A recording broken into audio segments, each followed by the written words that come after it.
Cody, could you start by giving us a little bit about your background and then just go into what your role here is at the Loretto Motherhouse farm?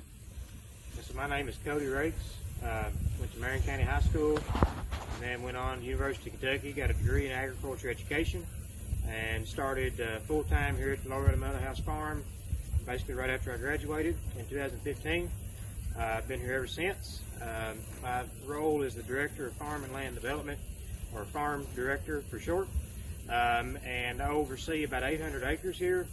We got about 200 acres in row crop production. We got about 200 acres in pasture and hay. Got about 300 acres in woodlands and about 100 acres in conservation projects. So what you see behind me here is our grass-fed beef, our grass-fed, grass-finished beef. So this field is a high-value summer and winter annuals. So we have this in rotation between summer and winter annuals, and we use this for grazing to finish these grass-finished steers. So we also have a cow-calf operation that is the feeder program for our grass-finished beef. We also have about 200 acres in row crops. So we have a corn and soybean rotation. We haven't grown soybeans in the past 2 years due to market issues, but we've grown hay in place of those soybeans. And we do intensive cover cropping. Could you just tell us where you're standing? So I'm standing in a 1 acre field of pumpkins. This is something new that we decided to try this year. The farm economy is pretty tough right now, so that requires us to kind of be a little bit more creative and be willing to try some other options. So we tried to look into some options for diversifying our cropping a little bit that didn't require a lot of labor. So we decided to grow an acre of pumpkins this year.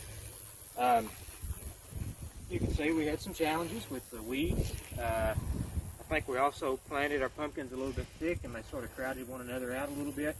It also makes harvesting a little bit difficult. So the other aspect of it is being willing to learn and adapt and compromise and overcome.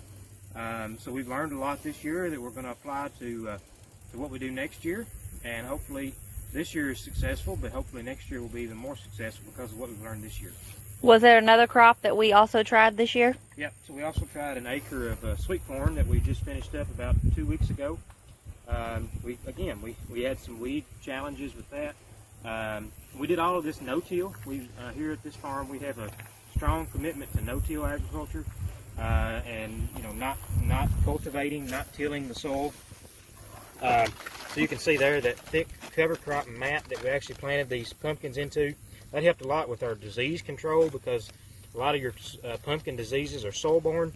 So by having that thick cover crop mat, those fungus spores that were in the soil weren't able to splash up onto the leaves. And so we held off a lot of that early season disease pressure by having that thick cover crop mat. And with the sweet corn, we had the same kind of principle, but we had a lot more difficult control in the weeds with the sweet corn. So like I said, with the pumpkins, we've learned a lot this year that we can apply to next year's crop, and hopefully we can have a lot better crop next year. You mentioned that your degree is in agricultural education. Is there anything you're doing in your role now that pertains to ag education? Oh yeah, I spend as much as a quarter of my time in educational activities, just like creating this video right here that I'm sharing with you all to talk about my job. I have from year to year, I have up to 11 or 1,200 people that I am involved in some kind of on-farm education with them.